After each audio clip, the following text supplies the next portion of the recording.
Eu vi que o vídeo já estava online, mas eu tinha esquecido de dar um mínimo detalhe, de colocar no público. Então, aqueles que têm o meu Facebook conseguiam ver, mas os que não têm o Facebook não visualizavam. Fique à vontade, se apresente, que Deus abençoe em nome de Jesus. Amém. Boa noite a todos, tá me ouvindo aí, né? Boa noite a todos. Beleza. Para quem não me conhece, meu nome é Lucas, mais especificamente, né, sobrinho do Roberto Ferreira, e moro na cidade de Conselheiro Lafayette, mas nasci em Mariana, mas moro aqui já vai fazer 13 anos. Então, é uma alegria estar através dessa transmissão, né, compartilhando a palavra de Deus com vocês.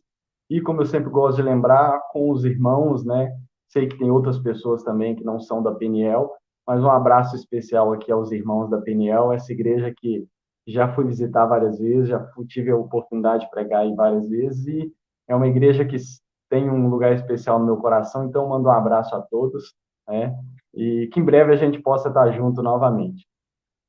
Vamos lá. Gostaria de compartilhar com vocês uma palavra que recentemente eu compartilhei com a igreja na qual eu faço parte. Antes de falar especificamente, eu quero dizer que falar sobre, vamos dizer assim, a reunião, falar em uma reunião dos pais que oram, é certo que um dos principais alvos de oração dos pais que oram é a vida dos seus filhos, né? Um dos principais propósitos, né, que eu tenho certeza dos pais ao orar, é cobrir os seus filhos de oração. Então, todo pai, ou os pais que se dispõem a orar, a colocar os seus filhos diante de Deus, é porque, com certeza, deseja que ele e a sua casa sirva ao Senhor, né? Ele e toda a sua casa sirva ao Senhor.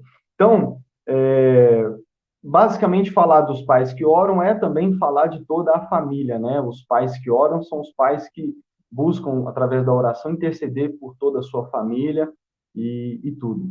E a família, ela foi criada por Deus. Família é propósito de Deus, tenho certeza que você já deve ter ouvido isso, mas é sempre bom falar novamente. Família é o propósito de Deus. No princípio de todas as coisas, Deus criou um casal, né? Deus criou primeiramente Adão, depois criou uma ajudadora, um auxiliador idônea para ele, alguém que era carne da carne dele, osso dos ossos dele, e Deus deu ela para Adão, Adão a tomou como esposa, e ali Deus instituiu o casamento. E se Deus é o criador da família, Deus também é o criador do casamento. Por isso que para nós cristãos, a família, o casamento é algo que nós não podemos abrir mão, nós lutamos com unhas e dentes, né, por ela e tudo mais. Porque Deus criou a primeira família, Deus criou o primeiro casal, Deus instituiu a família quando disse para o primeiro casal: sejam fecundos, crescei e multiplicai-vos, enchei a terra. Então Deus cria o primeiro casal, cria a família, institui a família, dando uma ordem e abençoando o primeiro casal para que tivessem filhos e muitos filhos.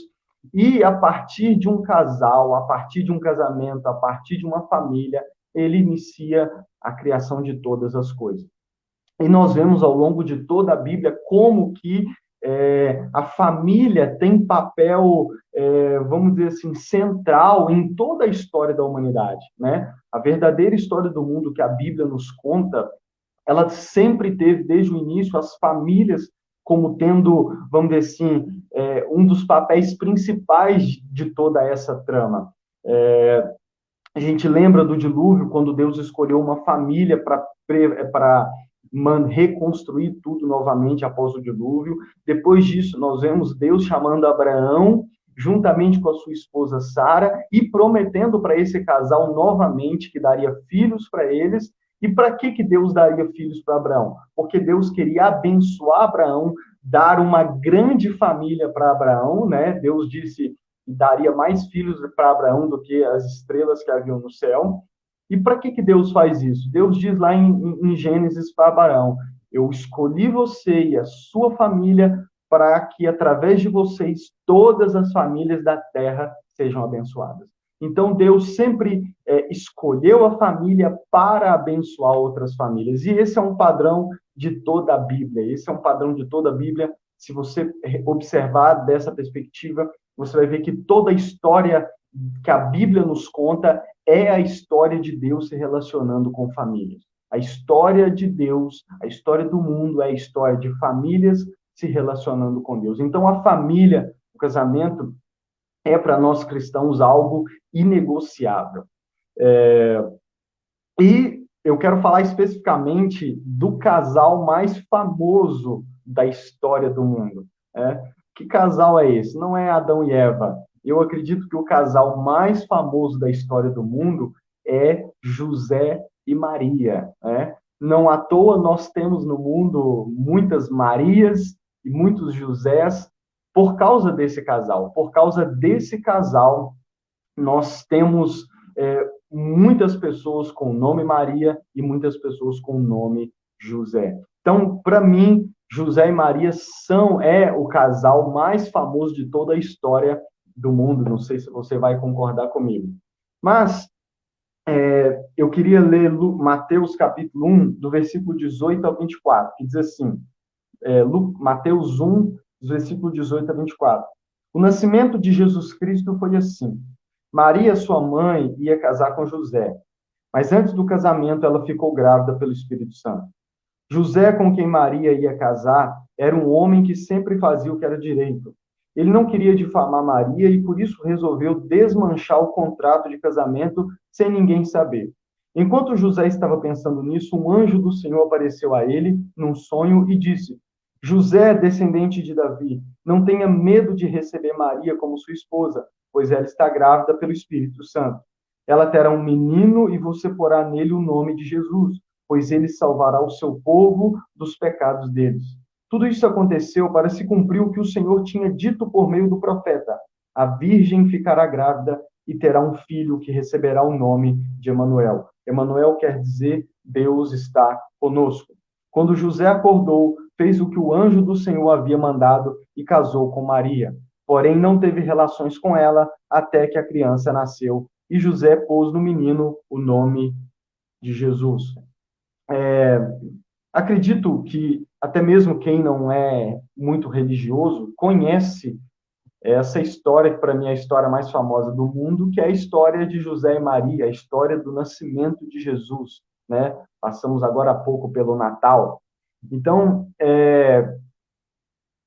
aqui a gente viu o relato, através do evangelista Lucas, do nascimento de Jesus, dos acontecimentos que houve ali antes de Jesus nascer. Eu quero te convidar a pensarmos um pouco na história, nesse momento da história.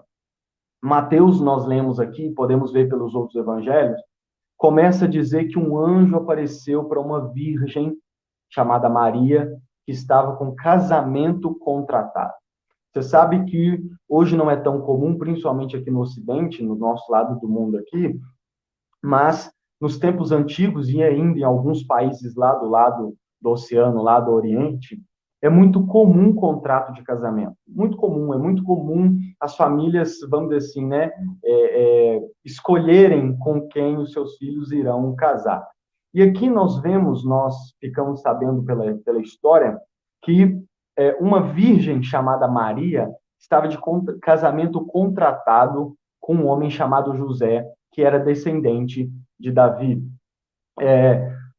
Hoje também, na modernidade, não é mais comum, é visto até como careta, mas até pouco tempo atrás, a virgindade era algo valioso, não só para as mulheres, mas para toda a sociedade.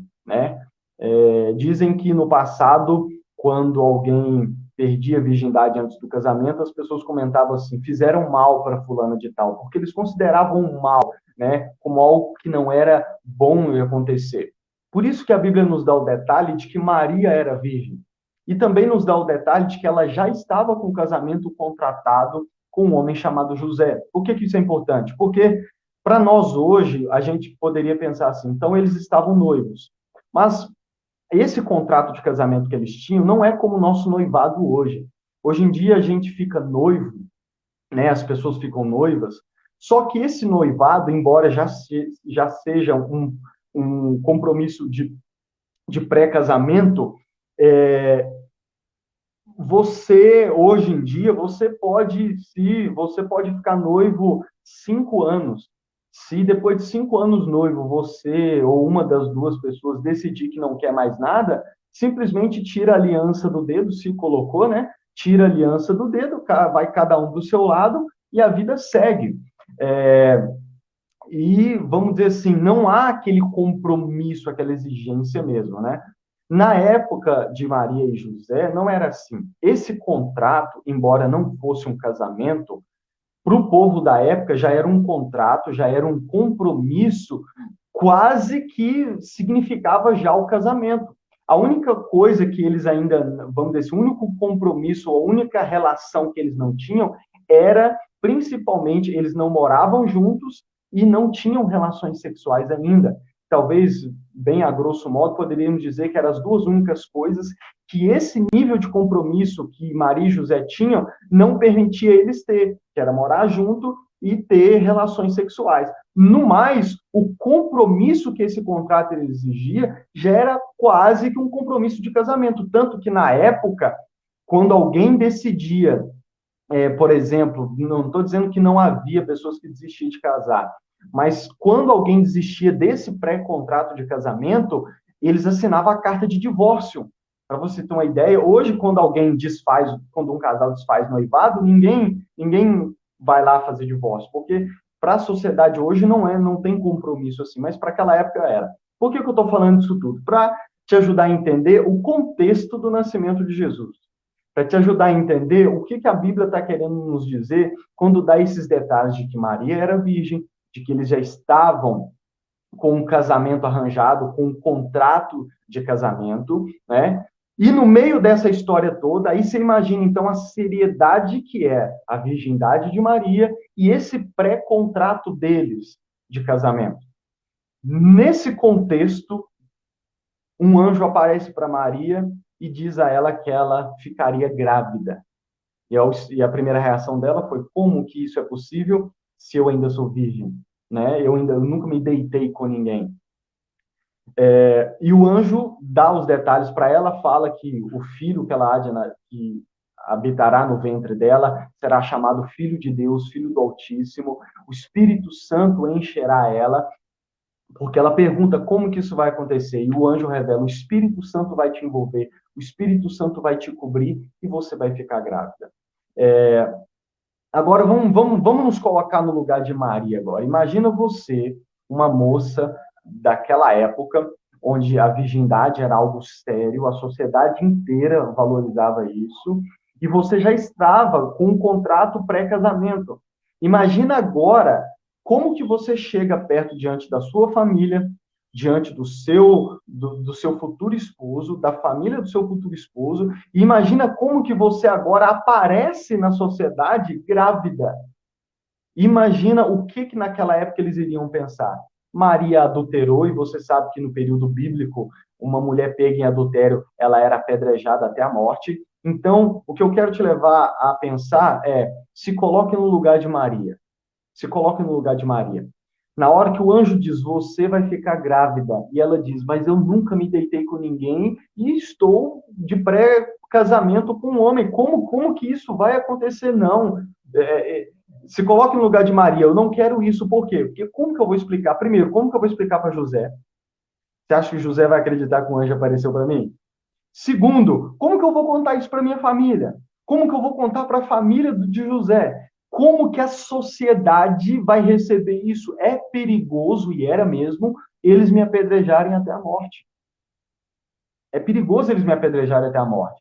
Então, quando a gente lê essa história, a gente tem que tentar nos colocar no lugar de Maria e entender que o espanto para ela não era um anjo aparecer, porque o povo de Deus do Antigo Testamento estava acostumado com a aparição de anjo.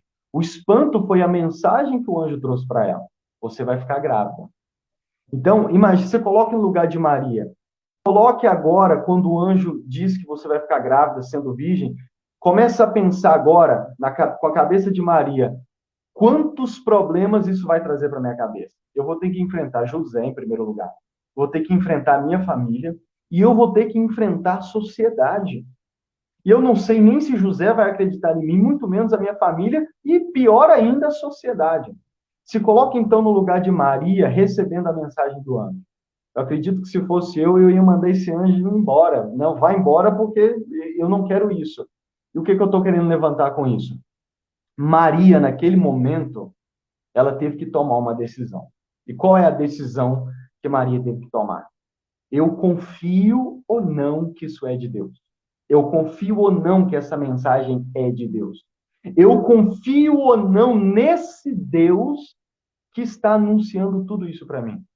Eu aceito ou não o que Deus está querendo fazer na minha vida? Então, diante de toda essa situação, se coloca no lugar de Maria, você tendo que tomar uma decisão. E qual decisão é essa? Para mim, a decisão principal era, ela colocou na balança, ela com certeza, você sabe que nossa cabeça viaja, ela começou a pensar em tudo que ela ia enfrentar, em todas as diversidades que ela ia enfrentar, todos os julgamentos que ela ia enfrentar e o risco de morte que ela iria enfrentar. E pensando em tudo isso, ela tinha que tomar uma decisão. Confio ou não em Deus? E você sabe qual foi a resposta de Maria, né? A primeira reação foi perguntar como que isso vai acontecer. O anjo falou, não esquenta a cabeça não, que isso é com Deus. Para Deus não há nada impossível. E aí a segunda decisão dela foi escolher, confio ou não. E você sabe que, graças a Deus, Maria, mesmo sabendo tudo que ela ia ter que enfrentar, ela decidiu confiar em Deus. E aí tem lá em Lucas, né, o cântico de Maria, que é maravilhoso. Mas, em resumo, que poderia resumir o sentimento de Maria, a resposta de Maria, é que ela disse para o anjo, que seja, eu sou tua serva, que seja feito na minha vida conforme o Senhor quer. Eis aqui a tua serva. Que seja feita em mim a tua vontade. Eu sei, eu já estou pensando em tudo que eu vou ter que enfrentar, mas eu confio no Senhor. Eu confio no Senhor. Agora, rapidamente, vamos pensar em José. Se coloca no lugar de José agora. Um belo dia, está preparando o casamento, um belo dia, chega a sua futura esposa, que você sabia que era virgem, a família dela disse que era virgem, ela falou que era virgem, talvez se não fosse, não haveria nem casamento, né? Imagina um dia ela chega perto de você e começa a contar uma história de que um tal anjo apareceu para ela e disse que ela iria ficar grávida. E aí a gente não sabe se imediatamente Maria contou ou se esperou um pouco, enfim, em algum momento eu acredito que ela contou. Se coloca no lugar de José agora. Essa mulher está ficando doida. Essa mulher pulou a cerca, essa mulher me traiu, essa mulher quebrou o contrato e agora vem com uma história aí, querendo que eu engulo fácil, de que um anjo apareceu para ela e falou que ela ia ficar grávida. Se coloca no lugar de José. Vamos dizer assim, os homens já são meio grossos, né? O homem é grosso, as mulheres reclamam muito do homem e tudo mais. Embora eu acho que a gente tenha melhorado muito, porque os homens do passado eram muito mais arrogantes e ignorantes, até mesmo como fruto da cultura em que eles viviam, que era do patriarcado, né? Tinha o homem como centro e às vezes até exagerado. A gente vê pela história que até exageravam nessa predominância do homem, né? Mas não vamos entrar nesses detalhes agora. Mas então entenda agora você no lugar de José. A sua futura esposa aparece, começa a contar essas histórias doidas, por mais que você é israelita, né? Ela poderia estar inventando, ela poderia estar usando isso como desculpa para mim, e aí pensa com a nossa cabeça de hoje, para mim assumir o filho dela, né? Eu não vou assumir o menino dela, se coloca no lugar de José. E José também começou a pensar em tudo isso. José começou a pensar. Tanto que aí a Bíblia vai dizer, no texto que nós lemos, que José era um homem justo, José era um homem temente a Deus. E que começou a pensar em toda a situação, e José, então, não querendo difamar Maria, chegou a pensar em abandoná-la e ir embora. Por que José pensou nisso? Porque olha para você ver, José tinha algumas decisões para tomar.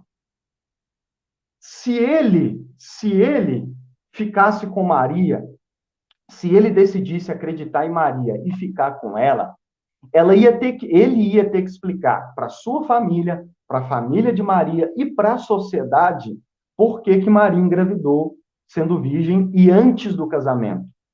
Porque, como eu disse, para a nossa sociedade hoje é comum sexo antes do casamento, mas para aquela época não. E a vontade de Deus é que não seja mesmo, né? Mas para aquela época não. Então, se José diz, não, Maria, eu acredito em você e vamos estar juntos. José ia ter que enfrentar a família de Maria, José ia ter que enfrentar a sociedade, José ia ter que explicar. Agora, José teria uma segunda opção, que é a que a Bíblia diz que ele pensou. Por amor a Maria, e eu acredito que não tem outro motivo a não ser que ele realmente amava Maria, por amor a Maria, ele pensou em assumir toda a culpa. O que ele pensou? Eu vou quebrar o contrato, vou embora, porque aí as pessoas, o que as pessoas vão pensar? A culpa vai ficar toda sobre mim, porque todo mundo vai achar que eu engravidei Maria, me deitei com ela antes, engravidei com ela e a abandonei, fui embora.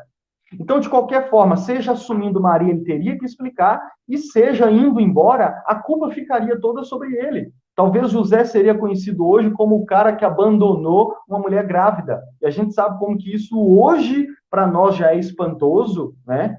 Imagina naquela época. Então, José também, agora, se coloca no lugar de José, a escolha que ele teve que fazer, a decisão que ele teve que tomar de confiar ou não em Deus. E a Bíblia diz que enquanto ele pensava nessa hipótese, um anjo apareceu para ele em sonho e disse para ele, José, não tenha medo de receber Maria, porque o filho que há de nascer nela será chamado Filho do Altíssimo.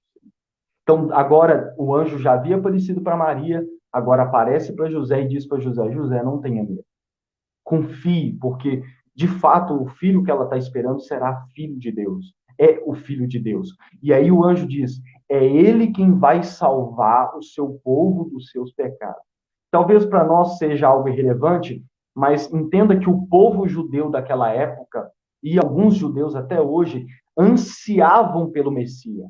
Há inúmeras promessas do Antigo Testamento, dos profetas, que anunciavam a chegada, a vinda do Messias, do Emanuel, daquele que reinaria, que teria um reinado, seria descendente de Davi, que teria um reinado, um trono que nunca acabaria, que salvaria o povo dos seus pecados, que libertaria o seu povo, que traria novamente, que restauraria todas as coisas. Então, o povo judeu daquela época, só um exemplo breve, com a mesma expectativa que a gente tem passado todos esses meses esperando a tal vacina que vai nos imunizar do vírus, mais ou menos essa expectativa da gente, quando vai chegar, era a expectativa do povo judeu. Quando é que o Messias vai vir? Quando é que ele vai vir nos libertar? Então, da mesma forma, quando o anjo fala com Maria e fala com José, em outras palavras, o anjo estava dizendo, o Messias prometido, aquele prometido desde o Antigo Testamento, vai nascer do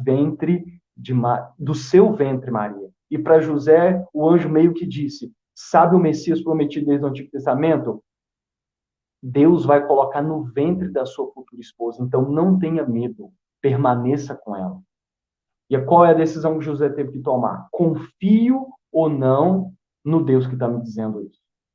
E graças a Deus, tanto Maria quanto José decidiram confiar em Deus, decidiram acreditar em Deus, decidiram crer que, de fato, o que Deus dizia era verdadeiro e que, se é Deus quem iria fazer isso, Deus os iria sustentar. E a gente vê a partir daí que eles se casam, José não tem relações com Maria por respeito, né? Até que nasceu Jesus, depois disso eles tiveram outros filhos, e a partir dali a gente lê os evangelhos, o começo dos evangelhos, e vê que individualmente eles passaram por momentos de confiar ou não em Deus. Maria lá no seu momento, José no seu momento, mas a partir do momento em que eles dizem sim para Deus, dizem, Deus, eu confio no Senhor, eu vou confiar em Ti, eles agora se casam e começam como casal enfrentar todas as lutas. Porque eu sei que tudo isso que eu disse para vocês que eles teriam que enfrentar, eu acredito que eles enfrentou, embora a Bíblia não dê detalhes. Mas agora eles estavam juntos. E a gente vê que logo de início vem um decreto para matar as crianças, um anjo aparece para José de novo e diz, vai para o Egito. E hoje, talvez você acharia, não teria coragem de mudar de bairro na sua cidade, imagina mudar de país. E o anjo diz, vai para o Egito, vai para uma terra que você não conhece, que não é a sua, vai para um lugar, não muda de bairro, muda de país, vai para lá, porque... E aí a gente vê, José vai, um tempo depois o anjo vem e diz, volta, e aí diz, não vai para a cidade de vocês, vai para uma outra cidade, enfim.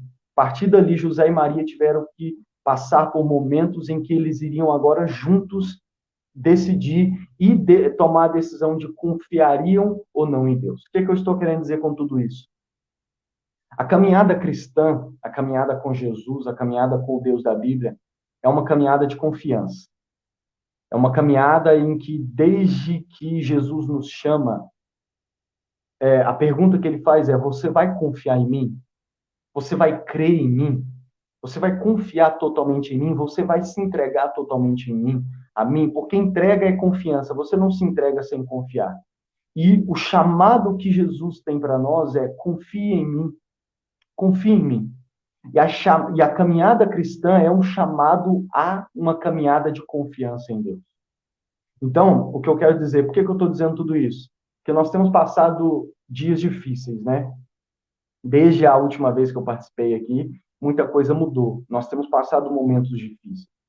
E principalmente em momentos difíceis, nós somos tentados, em tempos bons talvez não, mas aparecem momentos difíceis, seja mundialmente, como a gente está numa pandemia, ou seja, individualmente nas suas lutas diárias. A pergunta que Deus nos faz e que a palavra de Deus nos apresenta é, você vai ou não confiar em Deus? É o chamado que todos nós temos. Todos nós temos. E não é um chamado que acontece uma vez só. É uma caminhada diária, é um chamado diário de confiança. A caminhada cristã, a caminhada com Jesus é uma caminhada diária de confiança, é uma caminhada em que diariamente a gente tem que decidir, eu vou ou não confiar nesse Deus, eu vou ou não confiar nesse Jesus. E a caminhada de José e Maria é a nossa caminhada. Então, é por isso que eu estou dizendo isso, porque temos passado momentos difíceis, ainda não acabou e não sabemos para que rumo o mundo vai tomar. Por isso que eu quero trazer essa palavra e dizer para vocês, assim como Maria e José, não sei quanto tempo você já caminha com Jesus, ou se você ainda está sendo chamado agora para confiar ou não, o que eu quero te dizer é que nosso chamado é confiar ou não em Deus, é crer ou não. Crer é confiar, é depositar toda a esperança, toda a fé em Deus, no Deus da Bíblia, no Senhor Jesus Cristo. E esse é o chamado nosso. Por isso que, não sei as lutas que você tem passado, né, fora a luta que todos nós estamos passando junto, mas o que Deus nos diz é, você vai ou não confiar em mim. Principalmente nos momentos difíceis da vida. Nós não sabemos, uns dizem que 2021 só vai ser pior do que 2020, outros olham com mais otimismo, mas independente do que seja, a pergunta é a mesma que nós temos que responder. Nós confiamos ou não em Deus? Nós vamos ou não confiar em Deus em cada momento da nossa vida? E eu finalizo dizendo, Lucas, como que eu vou confiar em Deus? Que garantia eu tenho? Ou como que eu posso confiar num Deus no qual eu não vejo? E eu te digo que a resposta é a mesma que eu creio que era a resposta a Maria e José. A motivação, o que motivou Maria e José a confiar dessa forma em Deus e enfrentar as lutas, as dificuldades, tudo que eles iriam passar, crendo de que poderiam confiar em Deus? A resposta, irmãos, eu creio que é porque eles creram naquele que eles seriam pais. Eu creio que o segredo da confiança deles é que eles creram. Tanto que quando Maria visita Isabel, das coisas que Isabel diz é bem-aventurada aquela que creu. Eu acho que para mim isso resume. Maria e José creram no que o anjo estava dizendo. Eles creram que a criança que eles iriam ser pais dela era o Salvador do mundo. Era aquele Messias prometido desde o Antigo Testamento.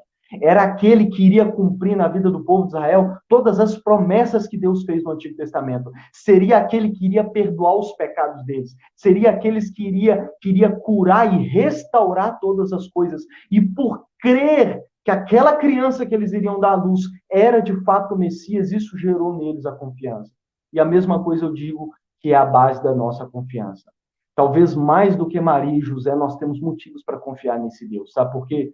Porque há 2000 anos atrás, hoje nós não só sabemos que, de fato, aquela criança que Maria e José deram à luz, que foram pais dele, de fato era o Salvador do mundo. Porque 33 anos após nascer, ele se entregou por nós na cruz Calvário. Ele abriu mão da sua vida, ele foi obediente até Deus, a Deus até a morte, morte de cruz por mim, por você. Nós temos a história diante de nós que comprova que aquela criança é de fato o Salvador do mundo, é o Senhor do mundo. Ele dividiu a história do mundo em antes dele e depois dele. Ele influenciou e tem mudado a história de milhares de pessoas. Ele tem sustentado milhares de pessoas. Talvez você sabe dos irmãos que passam dificuldades ao redor do mundo, são perseguidos e ainda assim eles não negam a sua fé. Por quê? Porque creem naquela criança.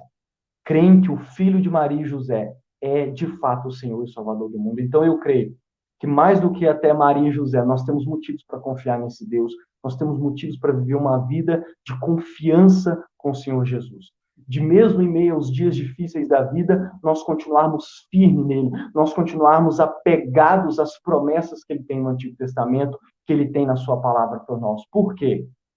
Porque há 2000 anos atrás, ele foi para a cruz. Ele morreu por mim e por você.